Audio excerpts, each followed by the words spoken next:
A radical change in global temperature is a normal phenomenon on Earth. However, the global warming that we are experiencing today is nothing but a monster created by men.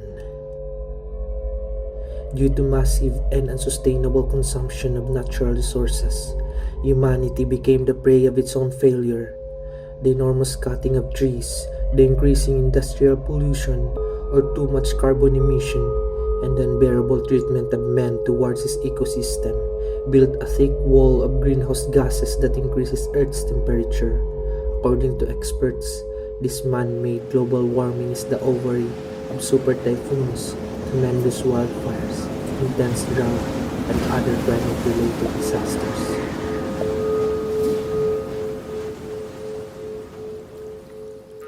As a region highly dependent on sea and river, ASEAN is extremely vulnerable to rising sea levels, extreme weather events, high temperature, and heavy rains. Its major settlements and centers are situated along the river deltas and coastlines. Agricultural productions are also affected because of extreme climate events, landslides, and flash floods.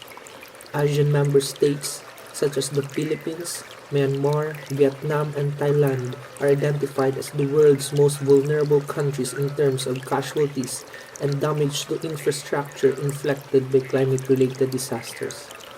The crucial part of being in the hazard zones of climate-related disasters, people who live in these areas are susceptible to poverty. Due to the region's vulnerability to cataclysmic events related to climate change, Southeast Asia became a pivotal region for global climate action and environmental activism.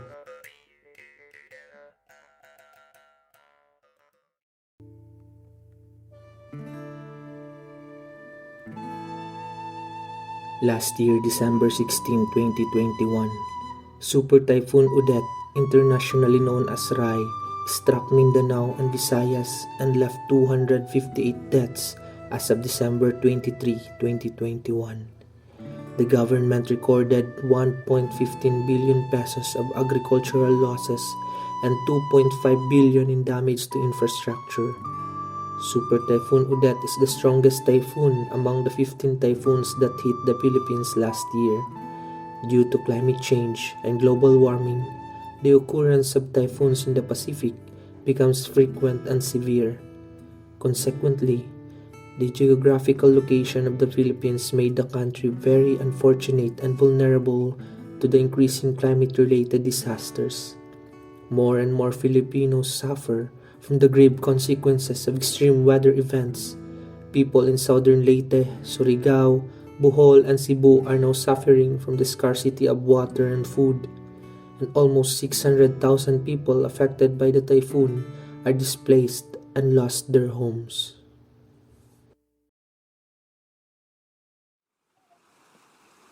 Ang nagpabukid nga mga barko.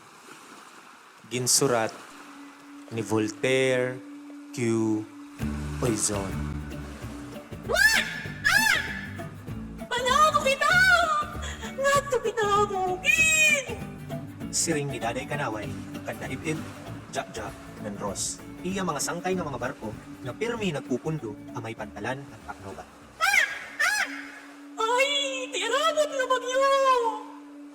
Padayon ni siring ni Daday Kanaway. Ay, aanhon man namon pagkadto ha bukid. Pakiana ni Dibdib. Dirito! Siring ni Ross. Hitara kami ito! Dugang liwat ni Jack-Jack. Pero, di ka nga kumayaw. Dito ko nga magusugin nga bagyo. Naglilip po tayo ng hangin. Nagkutukuhan ni Ninduro nga balon. Ayaw, tumara ka. Andam man kami hinipirmi. Sagwang ni Jack-Jack.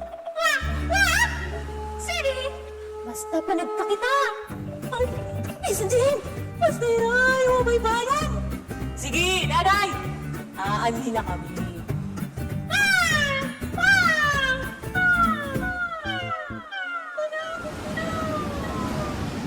Umabot ang bagyo.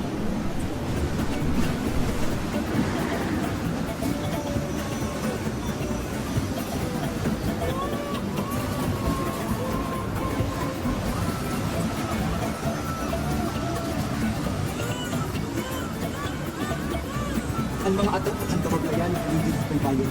Ang mga alibangbang hindi tabo nagkakalpan. Ang mga baluto, sugad yung mga katedral na napusak kung nakuno ang mga baybanon, kabagtuan, at pantalan. Patabi kita! Kamay mga pangon! Ang gulian ni Ros ng tuhantiya mga kaupod. Daw mga upang at kupasi, naging tatakyag, iratipeg, jak-jak at Ros. Katima, kayon, ipitsa, igsisig, o kayon, itakyag, yan sisigod na liwat. Katima, pusa, kabaybayon, yan ipitsa, itakyag na liwat.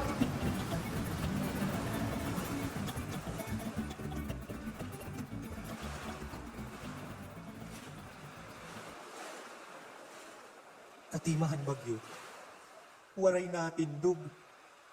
Ang mga lubi, ano ba? Bagan kadaragan, an minawakay ang buhok. Ano ba? Naluhod. An iba, naguko. An iba, nahapla. Habukid, nakasaray, iningatulong ang mga barko. Amay bukid, ang anibong, naitsa, han balod. Napakugid, good man! Siring ni Daday Kanaway, pakakita, niya, halura.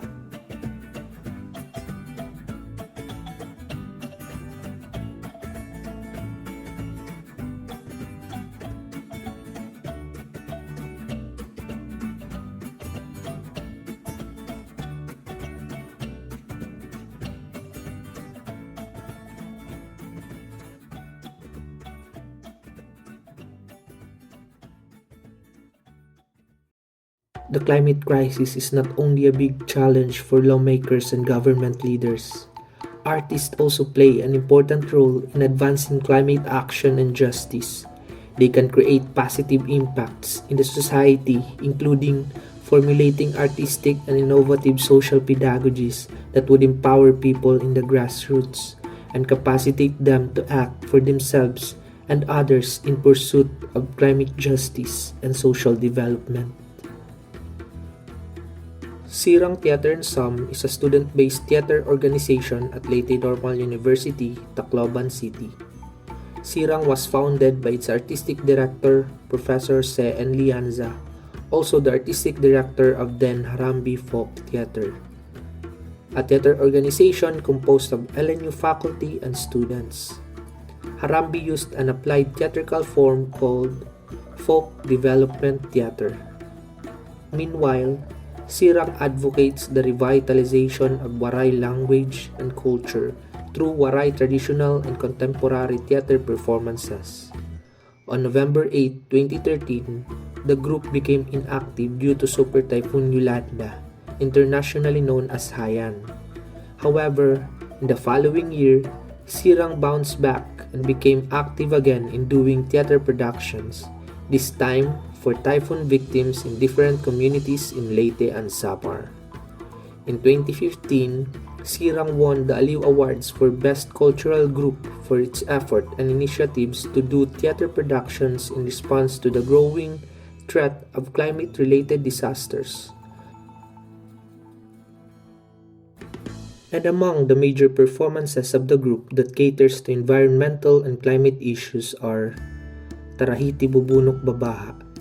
Tarahiti Bubunok Babaha is an adaptation of Frank Rivera's multi-awarded contemporary sarsuela, Ambon Ulan Baha.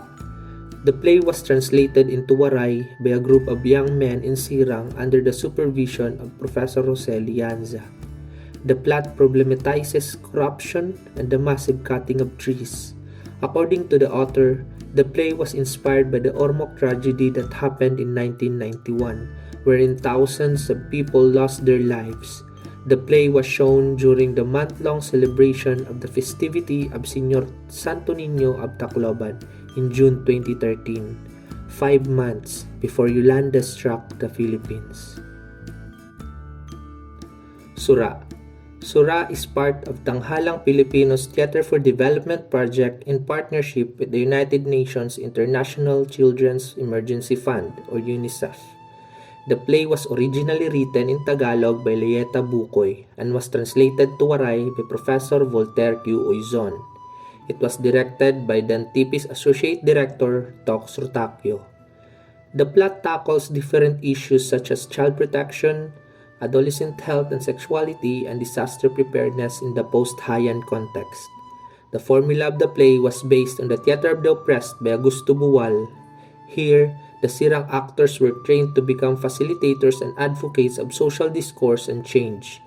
In Theater of the Oppressed, the audience is expected to become spec actors. They are transformed from spectators to key agents of social liberation.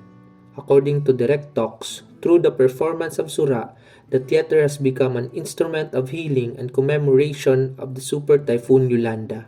The T4D project became a channel for Sirang to mount its first original play on environmental awareness, Ang Panrakdag han Santo Niño, The Withering of Santo Niño. Pagbugsaya Sulad. Pagbugsaya Sulad is not an environmental play. However, the story caters to the issue of continuing displacement of our indigenous peoples.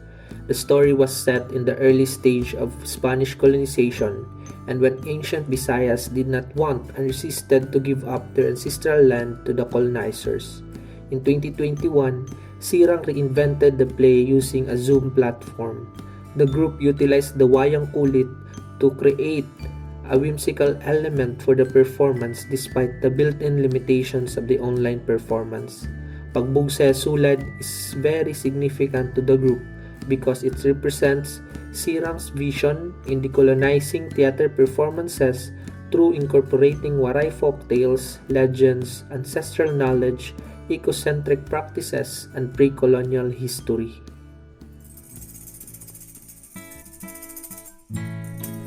Sirang Theater Ensemble, in collaboration with the Canada-based theater artist and scholar Dr. Dennis Gupa, envisions the revival of the pastores in the context of climate crisis.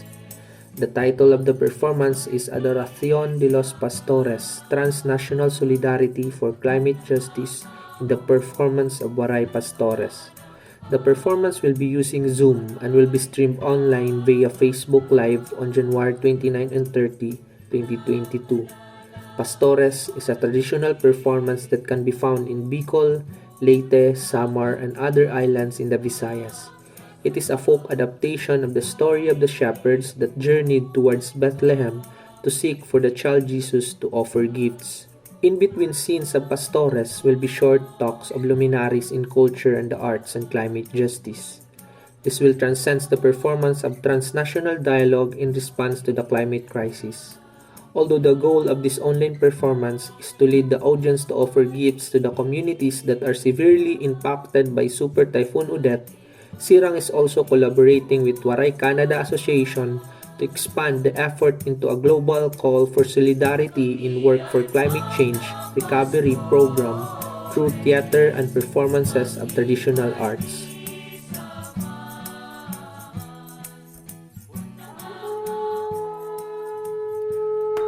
Sirang has evolved throughout the years through engaging with the communities in Leyte and Samar and collaborating with various theater artists in the Philippines and abroad.